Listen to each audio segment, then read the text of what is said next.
Hallo liebe Freunde,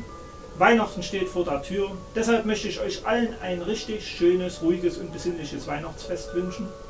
Und ich hoffe, ich kann euch ein klein wenig in die richtige Weihnachtsstimmung versetzen mit diesem kleinen Film aus meinem alten Heimatdorf Grünhainichen im Erzgebirge und wünsche euch viel Spaß beim Anschauen und wie schon gesagt, ein schönes, ruhiges, friedliches Weihnachtsfest euch allen und dann einen guten Rutsch ins neue Jahr und in diesem Sinne, tschüss, bis nächstes Jahr.